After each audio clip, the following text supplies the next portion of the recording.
Hello, and welcome to Cheers, That's One Woman's Opinion. I am your host, Carolyn Mills. Today we'll be looking at Cheers Season 1, Episode 3, The Tortelli Tort. This episode was directed by James Burrows. It was written by Glenn Charles, Les Charles, James Burrows, and Tom Reeder. The guest cast includes Ron Terabatos as Ed. Karabatos died in 2012 from an undisclosed cause. Stephen Keat Mills, who was listed under Stephen Keat, as Dr. Green. Thomas Babson as customer number 1. Richard McGonigal as customer number 2. Paul Vaughn as customer number 3. Rex Ryan as rough-looking guy. Ryan died in 2005 from an undisclosed cause. John Fielder as Fred. Fielder died in 2005 from cancer. And I also learned from this that Fielder was the voice of Piglet in the Winnie the Pooh series. Oh, and John Rassenberger as Cliff Clavin. So he used to be in the Denver cast. I almost forgot he was a guest on the first season. So the summary, the cold opening.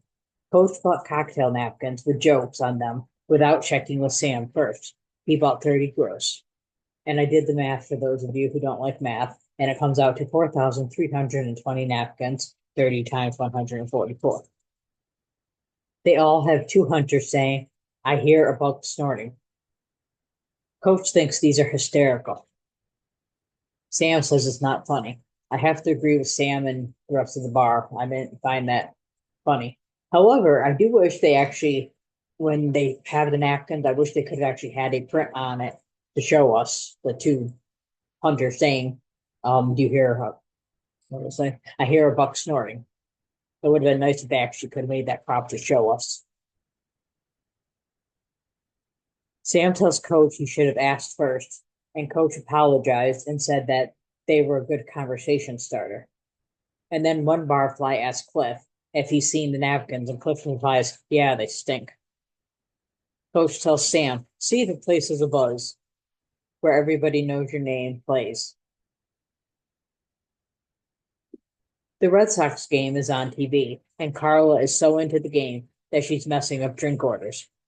Diane rats Carla out, and Carla calls her Snitch Face. I love this name. I actually love the nicknames that Carla comes up for Diane, and of course later with Will, she does the same thing. She has names for her, but I think the Diane names are the best.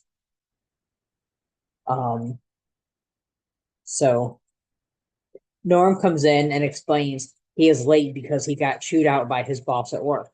I believe at this point Norm is an accountant. As we know, he has a few different jobs, but I believe in the beginning he's an accountant. The Red Sox have lost another game, and Carla announces she is no longer a Red Sox fan. Carla reminds me of a lot of people that I know who, whenever a team is doing badly, not just the Red Sox, which happens to be my team, but with any sport, their team is not doing well or hasn't been good in a while. And of course, the Red Sox went through an 86-year drought there. And then they're all like, "Oh, yeah, I don't like that team anymore." But then when they're good, like, "Yeah, I love that team."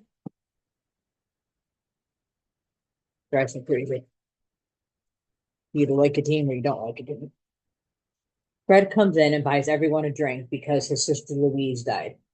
Sam explains to Diane that Fred is the youngest of 12 children in a rich family. I found this amazing. 12 children, that's so much because I am the youngest of 8. And I'm like, wow, 12, that's really crazy. Whenever a sibling dies, Fred inherits all their money. Now, I thought this was weird because I find it hard to believe that with 11 older siblings, not one of them had a child that they would have left their money to. Or maybe they don't like their children, I don't know. But Fred actually says that he doesn't like any of his siblings, so it doesn't sound like they're close either.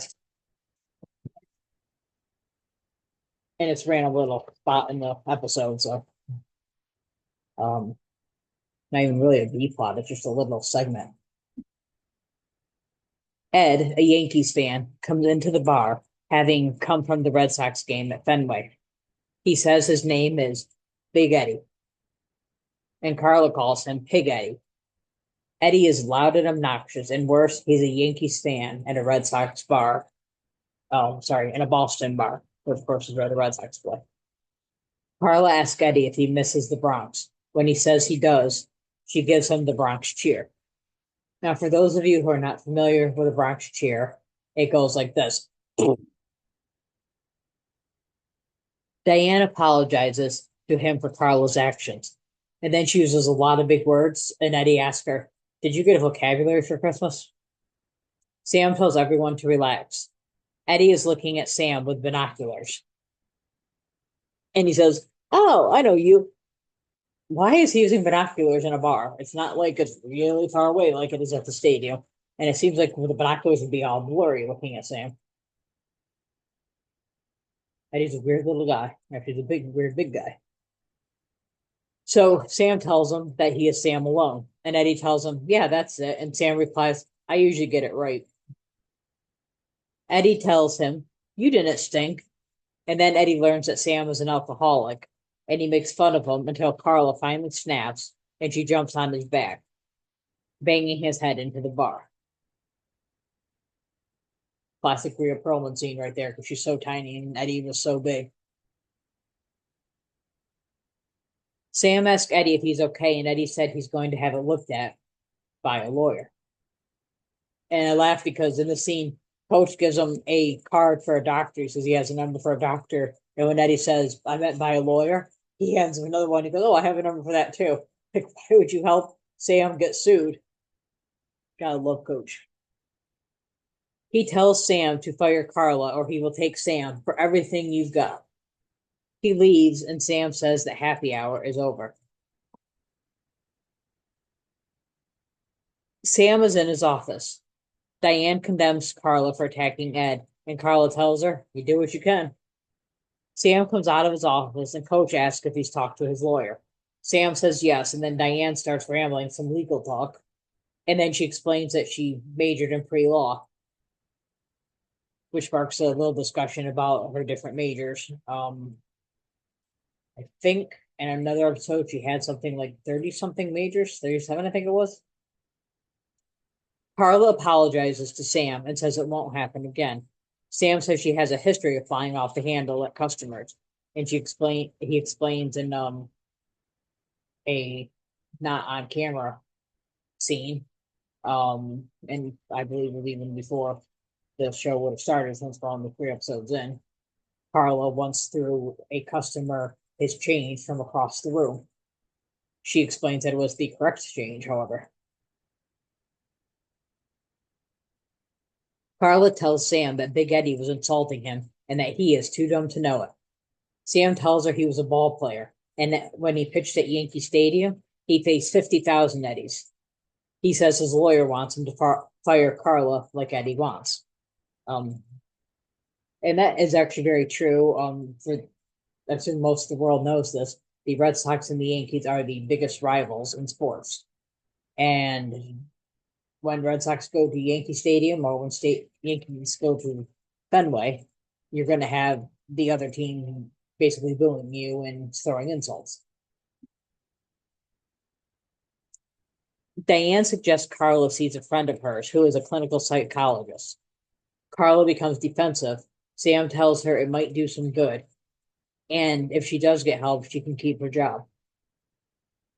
This was very risky on the part of Sam to say she'd keep her job because Eddie had said he either fires her or he's taking for everything. He didn't give any that's not ultimatum, what's the word I want? That's the problem with doing this podcast by yourself. When you need a word, there's nobody to fill it in for you. But he didn't give an alternative, either get help or get fired or lose your bar. So he was taking this risk and hoping that Big Eddie would be okay with this. So about 3 weeks pass, and Sam invites Eddie back to the bar to talk to him about Carla being in therapy. Diane thinks Sam was using Carla's day off to make Eddie think that Carla was fired. She actually tells him that her way is better. Coach claims Eddie is a big pansy, making a big fuss over some intense pain. Of course, nowadays, calling somebody a big pansy just doesn't fly. Um, I don't know if it actually means that he's calling him gay, but he's kind of implying that he's more feminine than he should be. Because pansy is like a flower. Actually, pansy is a flower. Coach says he specialized in getting hit by pitches in baseball. Now, for those of you not familiar with baseball, hit by pitch, when a batter is up at the box getting ready to hit the ball, if the pitcher throws the ball and it hits the player, the player then takes a base. And I know now, I'm not sure how it was back then because I didn't really follow baseball until 2004. But now if you hit players a little bit too much, the umpire can then eject you, which means throw you out of the game, which gives you one less pitcher in the game. So they try to be even more careful. Coach then hands Diane a baseball and tells her to throw it so he can demonstrate. After Diane throws it and Coach gets hit, this is all Diane throws it on camera, but Coach is off camera, so obviously Nicholas Calasanto is not getting clocked by a ball that fell along through.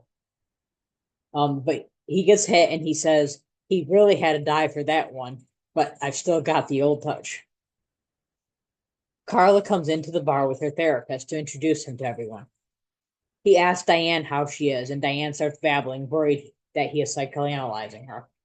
First, when he asks, "How are you?" she's like, "How am I?" or "How am I?" I'm like crazy, or just, "Hey, how's it going today?"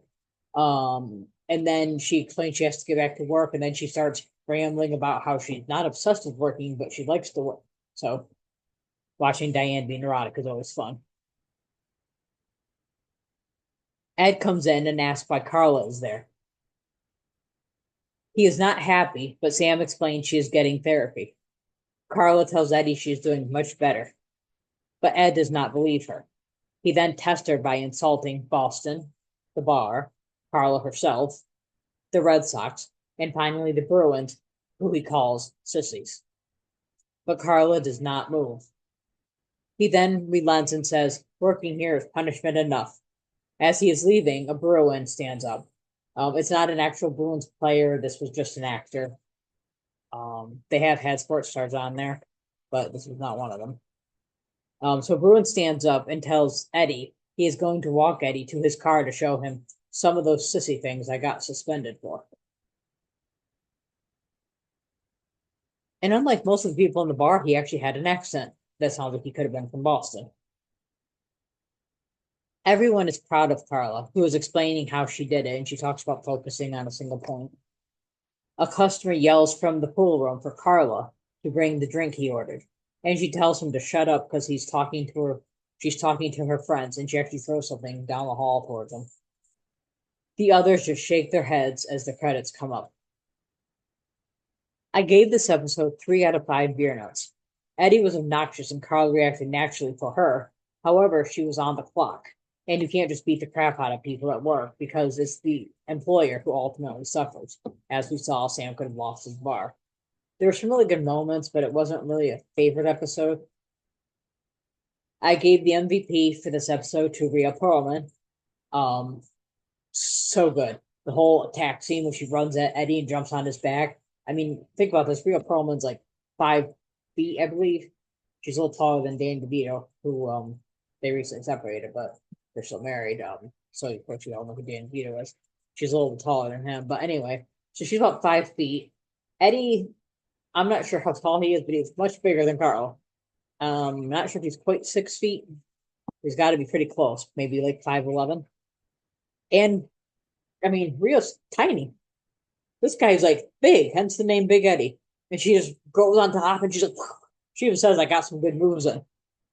Carl says, not Rio. In the show, she says it.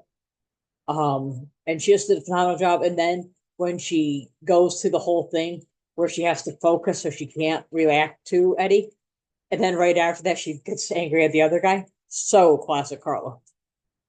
Great job with Rhea there. My favorite line is when Carla, after the Sox lose the game, and then as she's speaking this, at the word "am," the rest of the bar joins in with her and says, "I, Carla Tortelli, am no longer a Red Sox fan. No, no, really, I mean it this time. Now stop that." Then Carla looks at them and says, "Have I said that before?" My runner-up for favorite line, when Diane is talking about her majors, Sam says, "Is there anything you weren't in college?" Carla replies, "Blonde." And then Diane says, "Check the yearbook, Carla. Check the yearbook." And here's a little known fact. Near the end, when someone yells to Carla about the drinks that they ordered, and they actually use Carla's name, Carla came in on her day off, which means no one could have ordered a drink from Carla. It would have been from Diane, or they would have just gone directly up to the bar and ordered. So that's actually a continuity issue. I don't get hung up on the continuity issues like a lot of people do. I just find them really fun when I see them. Some people really obsess about them, and it's like, hi, it's a TV show. Move on with your life. And I have a new segment I've added into my podcast after each episode called Questions for Listeners. So the question today is, do you think Carla should have been fired? So please feel free to let me know that. And it'd be a nice little discussion. Thought it'd be a good way to get things discussion going. So as always, you can join the Facebook group, which is Cheers, that's One Woman's Opinion podcast. And then there's also Instagram, which is Cheers, but it's One Woman's Opinion podcast. And you can also email me with questions, suggestions, comments, etc. at Cheers, One Woman's Opinion podcast at gmail.com. And as always, if you like this episode, please like, comment, and go ahead and follow. Subscribe to my channel here so you can see the future episodes. My only request is please be kind. Even if you don't like something, just don't be nasty when you tell me. I don't like when people are nasty. There's too much nasty in the world. Just be nice about it. You don't have to always agree. I get that. We're all different. We all have our opinions, but please be nice and respectful. Not just to me, but if you respond to other people's comments, please also be nice. And I would like to thank you for watching this episode of Cheers, That's One Woman's Opinion. And I hope you have a good day. I will see you next time.